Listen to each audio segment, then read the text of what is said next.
ప్రభు పెట్ట అందరికీ మరొక దినంలోకి వందనాలు. ఈ దినం ప్రభు మన కొరకు ఏర్పాటు చేసుకున్నటువంటి వాక్య భాగము యోహాను సువార్త 14వ అధ్యాయము మొదటి వచనం నుంచి చూసుకుందాము. మీ హృదయమును కలవరపడనీకుడి. దేవుని యందు విశ్వాసముంచుచున్నారు. నా యందు విశ్వాసముంచుడి. నా తండ్రి ఇంట అనేక నివాసములు కలవు. లేని ఎడల మీతో చెప్పుదును. మీకు స్థలము సిద్ధపరచ వెళ్ళుచున్నాను. నేను వెళ్ళి మీకు స్థలము సిద్ధపరిచిన ఎడల నేనుండు స్థలములో మీరును ఉండులాగున మరలా వచ్చి నా యొద్ద ఉండుటకు మిమ్మును తీసుకొని పోవుదును. నేను వెళ్ళుచున్న స్థలమునకు మార్గము మీకు తెలియను అని చెప్పాను. అందుకు తోమ, ప్రభువా, ఎక్కడికి వెళ్ళుచున్నావో మాకు తెలియదే, ఆ మార్గం ఎలాగూ తెలియనని ఆయన అడగా, యేసు, నేనే మార్గమును సత్యమును జీవమును, నా ద్వారానే తప్ప ఎవరును తండ్రి యొద్దకు రారు. మీరు నన్ను ఎరిగి ఉంటే నా తండ్రిని ఎరిగిందురు. ఇప్పటి నుండి మీరు ఆయనను ఎరుగుదురు, ఆయనను చూచియున్నారు అని చెప్పాను. హల్లెలూయా, హల్లెలూయా. పరిశుద్ధ దేవుడు ఈరోజు ఈ వాక్య భాగం ద్వారా మనతో మాట్లాడుతూ ఉన్నారు. ఈ వాక్య భాగాలు కూడాను యేసుక్రీస్తు ప్రభువారు ఇదిగో పస్కా పండగకి ముందుగా, అంటే ఇదిగో యెరూషలేములోకి మట్టలాదివారం ఆయన ప్రవేశించిన తరువాత వరుసగా మాట్లాడుతున్నటువంటి మాటల్లోనే ఈ మాటలను కూడాను యేసుక్రీస్తు ప్రభువారు శిష్యులతో మాట్లాడుతూ ఉన్నారు. యోహాను సువార్తలో మనందరికీ తెలుసు, 12వ అధ్యాయంలో మట్టలాదివారం యొక్క విశిష్టత రాయబడి ఉన్నది. ఆ తర్వాత ఉన్నటువంటి అధ్యాయాలన్నీ కూడాను ఆ వారము దినాల్లో యేసుక్రీస్తు ప్రభువారు ఏ విధంగా తన తోటి వారితో, తన శిష్యులను, తన చుట్టూ ఉన్నటువంటి వారందరితో కూడాను ఎన్నో విషయాలను మాట్లాడుతూ ఉన్నారు. పరలోక రాజ్య సంబంధమైన విషయాలను తెలియపరిచారు. అలాగే ఇదిగో చివరి దినాలలో రాకడ సమీపించేటప్పుడు ఏ విధంగా ఉంటుందని మత్తయి సువార్త, లూకా సువార్త, మార్కు సువార్త, ముగ్గురు సువార్తికులు కూడాను చివరి దినాల్లో రాక ముందు ఎలా ఉంటుందో కూడా అనేకమైన విషయాలను యేసుక్రీస్తు ప్రభువారు తెలియపరిచారు.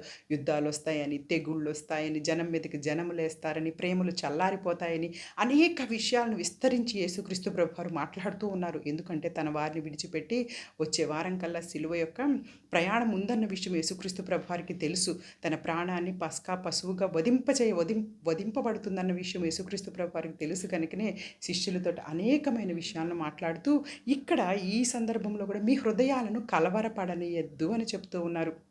ఎందుకంటే యేసుక్రీస్తు ప్రభువారు ఈ లోకాన్ని విడిచి వెళ్ళిపోయిన తర్వాత శిష్యులు ఖచ్చితంగా కలవరపడతారన్న విషయము యేసుక్రీస్తు ప్రభువారికి తెలుసు. అందుకే ఇదిగో దేవుని యందు విశ్వాసం ఉంచుచున్నారు కదా, మీరు నా యందు కూడా విశ్వాసం ఉంచండి. నా తండ్రి ఇంట అనేక నివాసాలు కలవు. ఆ నివాసముల్లోకి ఇదిగో మీకు స్థలము సిద్ధపరచ వెళ్ళుచున్నాను. హల్లెలూయా, హల్లెలూయా. తండ్రి యొద్ద అనేక నివాసాలున్నాయి. మీకు నేను స్థలము సిద్ధపరచ వెళ్ళుచున్నాను. నేను వెళ్ళి మీకు స్థలం సిద్ధపరచకపోతే మీరు ఆ స్థలంలోకి ఉండులాగా నేను తీసుకెళ్ళాలి మిమ్మల్ని. కాబట్టి నేను అక్కడ మీ కొరకు స్థలాన్ని సిద్ధపరచడానికే వెళ్తున్నానని చెప్పినప్పుడు అక్కడ వెంటనే శిష్యులు, ఇదిగో అయ్యా, తోమ అడుగుతున్నారు, ఎక్కడికి వెళ్తున్నావు దేవా, మాకెలా తెలుస్తుంది అన్నప్పుడు యేసుక్రీస్తు ప్రభువారు, నేనే మార్గమును సత్యమును జీవమును, నా ద్వారా తప్పి ఎవ్వరూ కూడాను తండ్రి వద్దకు రాలేరు అని తెలియపరుస్తున్నారు. మన మార్గము, మన జీవము, మన సత్యము యేసుక్రీస్తు ప్రభువారే. ఇదిగో ఆయన మరొకసారి మనందరితో మాట్లాడుతూ ఉన్నారు, నా గొర్రెలు నా స్వరము వినును అన్న విషయాన్ని కదా. యేసుక్రీస్తు ప్రభువారి యొక్క స్వరాన్ని వింటున్నటువంటి మన అందరము కూడాను ఆయన యొక్క శిష్యులమే. ఆయన మనందరినీ కాపరిగా నడిపించడానికి ఇష్టపడుతూ ఉన్నారు. ఆయన మన కొరకు స్థలం సిద్ధపరచ వెళ్ళి ఉన్నారు. తండ్రి ఇంట అనేక నివాసాలు కలవు అంటే ఏమి నివాసాలు ఉన్నాయని, తండ్రి దగ్గర మహిమ కలిగినటువంటి నివాసాలు. మనందరము ఒక దినము కన్నురెప్ప కొట్టే లోపలే మనందరము ఎత్తబడతాము. ఆ ఎత్తబడిన తర్వాత మనందరికీ కూడాను మహిమా స్వరూపాలను ప్రభువైన క్రీస్తు వారు మనకు అందరికీ ఇస్తారు. ఆ యొక్క మహిమా స్వరూపాలు, ఆ నివాసాలే అక్కడ తండ్రి యొద్ద ఉన్నాయి. వాటన్నిటిని మీ కొరకు నేను సిద్ధపాటు చేయడానికి వెళ్తూ ఉన్నాను అని చక్కగా అనేకమైనటువంటి విషయాలను శిష్యులు కలవరపడనివ్వకుండా యేసుక్రీస్తు ప్రభువారు మాట్లాడుతూ ఉన్నారు.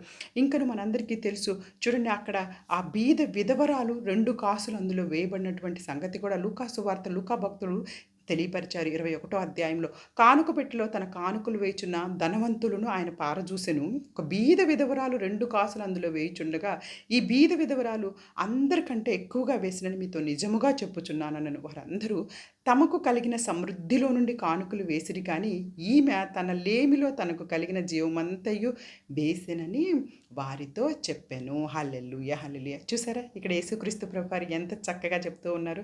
ఈ బీద విధవరాలని చూస్తూ ఇదిగో ఈమె ఎక్కువ వేసింది అని చెప్తూ ఉన్నారనమాట. అప్పుడు అందరూ ఆశ్చర్యపోతూ ఉన్నారు. ఏంటి ఈ బీద విధవరాలు ఏం చేసిందబ్బా అనేసేసి. అక్కడ అందరూ వారికున్న సమృద్ధిలో నుండి కొంచెం తీసివేస్తున్నారు. కానీ ఈమెకున్న లేమిలో అంటే ఆమె దగ్గర ఉన్నది ఆ 2 కాసులే ఆ దినానికి. కానీ ఆ 2 కాసులను కూడా ప్రభువైన క్రీస్తు వారి కొరకు సమర్పిస్తుంది కాబట్టి ఇదిగో ఆమెను దేవుడు ఆశీర్వదిస్తూ ఉన్నారు.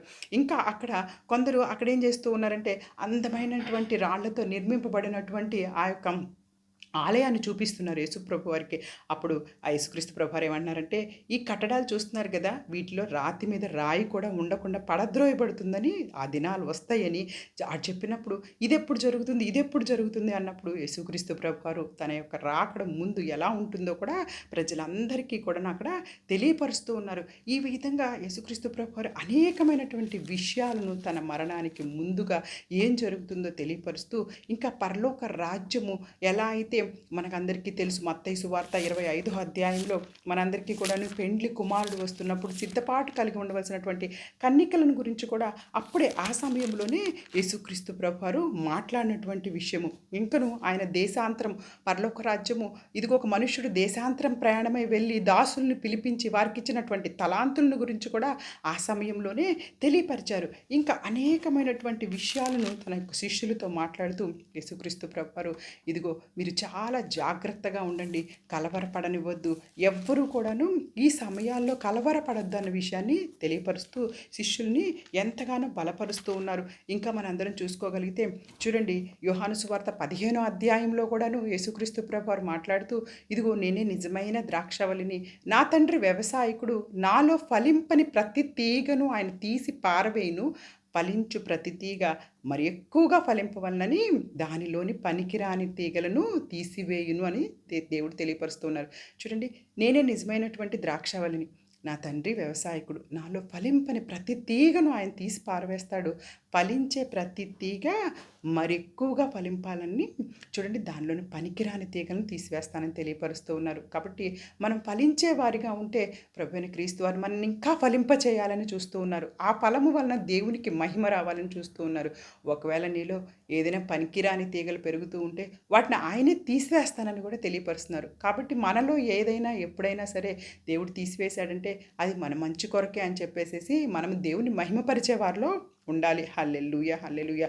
ఇంకను చూడండి ఇక్కడ అనేకమైనటువంటి విషయాలను తెలియపరుస్తూ యేసుక్రీస్తు ప్రభువారు ఏమంటూ ఉన్నారంటే ఇదిగో నేను తండ్రి యొద్దకు వెళ్ళవలసి ఉన్నది, నేను వెళ్ళిన తర్వాత మీ దగ్గరకు ఒక ఆదరణకర్తను అంటే పరిశుద్ధాత్ముని మీ దగ్గరికి పంపిస్తాను అన్న విషయాలను కూడాను యోహాను భక్తుడు వివరించి రాశారనమాట. కాబట్టి ఈ దినం మనందరితోని కూడాను ఇదిగో ఈ సమయాల్లో అనేకమైనటువంటి విషయాలు యేసుక్రీస్తు ప్రభువారు తెలియపరిచి శిష్యులను బలపరిచి ఇదిగో రాబోతున్నటువంటి ఆ యొక్క ఫ్రైడే అంటే శుక్రవారము తనకు జరగబోతున్నటువంటి ఆ సిలువ యాగంలో మీరు ఎవ్వరూ కలవరపడవద్దు, మీ అందరి కొరకు నేను మరలా తిరిగి వస్తాను అన్న విషయాలను శిష్యులతో తెలియపరుస్తూ వారందరినీ బలపరిచినటువంటి సందర్భాలు. అలాగే ఇంకా మనందరికీ తెలుసు చూడండి అక్కడ కనుక మనం చూసుకోగలిగితే లూకా సువార్తలో కూడాను యేసుక్రీస్తు ప్రభువారు ఆ విషయాలను తెలియపరుస్తూ అక్కడ అనేకమైనటువంటివి అనమాట.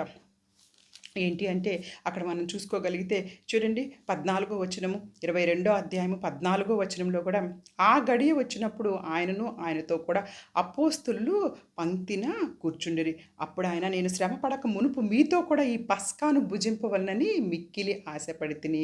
యేసుక్రీస్తు ప్రభువారు ఇంకను అక్కడ ప్రధాన యాజకులు శాస్త్రులు వీళ్ళంతా కూడాను భయంకరమైన ఆలోచనలు చేస్తూ చంపించడానికి ఉపాయాలు పన్నుతున్నారనే విషయం తెలుసు కనుక 12 మంది శిష్యులను ఆయన పిలిచి ఇస్కరియోతు యూదా కూడా అందులో ఉంటారు.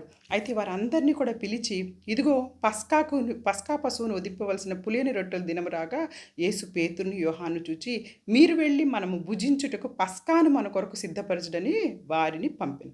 వారు మేమెక్కడ సిద్ధపరగోర్చున్నామని ఆయన అడగ్గా ఆయన ఇదిగో మీరు పట్టణంలో ప్రవేశించినప్పుడు నీళ్ల కుండ మోసుకొని పోచున్న ఒకడు మీకు ఎదురుగా వచ్చును, అతడు ప్రవేశించి ఇంటిలోనికి అతని వెంట వెళ్ళి నేను నా శిష్యులతో కూడా పస్కాను భుజించుటకు విడిదిగది ఎక్కడని బోధకుడు నిన్ను అడుగుచున్నాడని ఇంటి యజమానితో చెప్పుడు. అతడు సామాగ్రి గల ఒక గొప్ప మేడగది మీకు చూపించునని అక్కడ సిద్ధపరచునని వారితో చెప్పెను. వారు వెళ్ళి ఆయన తమతో చెప్పినట్లు కనుగొని పస్కాను సిద్ధపరిచిరి. హల్లెలూయా, హల్లెలూయా. మనందరికీ తెలుసు ఇశ్రాయేలీలు ఇదిగో ఐగుప్తు బానిసత్వం నుండి ఫరో దగ్గర నుంచి విడిపించుకొని వస్తూ ఉన్నప్పుడు వారందరినీ కూడాను దేవుడు ఏం తెలియపరిచారంటే, ఇదిగో మీరు మీ మీ యొక్క గదుల్లోకి వెళ్ళి తలుపులు వేసుకోండి. ఈ రాత్రి మరణదూత ఎవరి ఇంటి మీదైతే ఆ యొక్క గొర్రెపిల్ల యొక్క రక్తం రాయబడి ఉంటుందో వారిని దాటి మరణదూత వెళ్ళిపోతుంది అని చెప్పేసి. అయితే ఆ దినము పస్కా పశువు, ఇదిగో ఆ దినం వాళ్ళందరి కొరకు కూడాను ఆ ఇంటి మీద రాయబడినటువంటి ఆ రక్తం, గొర్రెపిల్ల యొక్క రక్తం.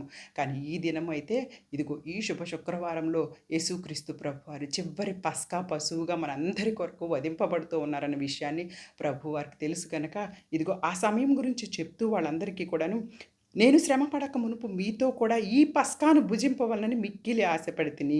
అది దేవుని రాజ్యంలో నెరవేరు వరకు ఇకెన్నడూను దాన్ని భుజింపనని మీతో చెప్పుచున్నానని వారితో చెప్పి, ఆయన గిన్నె ఎత్తుకొని కృతజ్ఞతాస్తుతులు చెల్లించి, మీరు దీన్ని తీసుకొని మీలో పంచుకొనుడి.